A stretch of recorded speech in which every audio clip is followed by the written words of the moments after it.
महाराष्ट्राच्या स्थापनेपासून सर्वाधिक अशापैचं जनमताचा कौल महायुतीला महाराष्ट्रातल्या जनतेने त्या ठिकाणी दिला। आम्हाला सर्वांना त्या गोष्टीचा निश्चितच अभिमान आहे आणि आमच्या साऱ्यांच्यावरची जबाबदारी वाढते आहे। कारण पुढची 5 वर्ष महाराष्ट्राच्या प्रगतीपथावरची देवेंद्रच्या नेतृत्वाखाली, एकनाथराव अजितदादांच्या नेतृत्वाखाली झालेली आपल्याला महाराष्ट्रामध्ये निश्चितपणाने पाहायला मिळेल।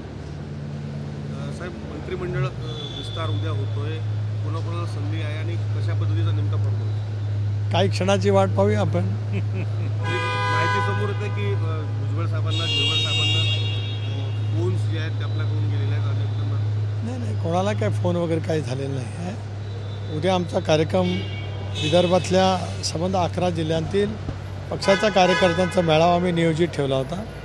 अपेक्षित आम्हाला असं होतं की कदाचित आज मुंबईमध्ये शपथविधी होईल, पण तो उद्या शपथविधी आहे ती वेळ आम्ही थोडीशी अलीकडची केली।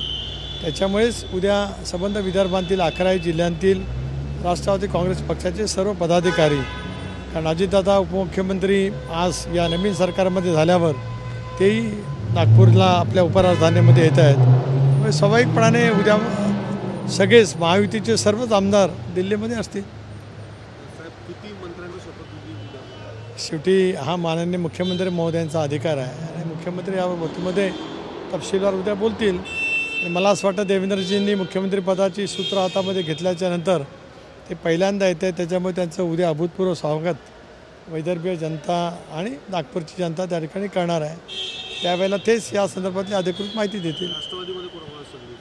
तेही उद्या कळेल। आमचे राष्ट्रीय अध्यक्ष पण उद्या येत आहेत, स्वाभाविकपणाने ते या विषयाच्या बाबतीमध्ये बोलतील।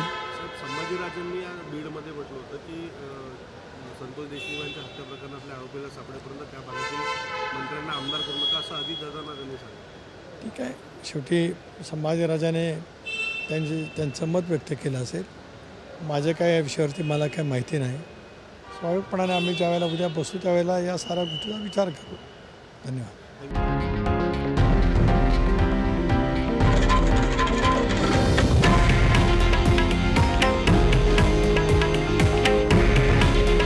हे आहे देशातील नंबर 1 न्यूज नेटवर्क आणि आपण पाहत आहात TV9 मराठी। काळजी तुमची, हित महाराष्ट्राचं।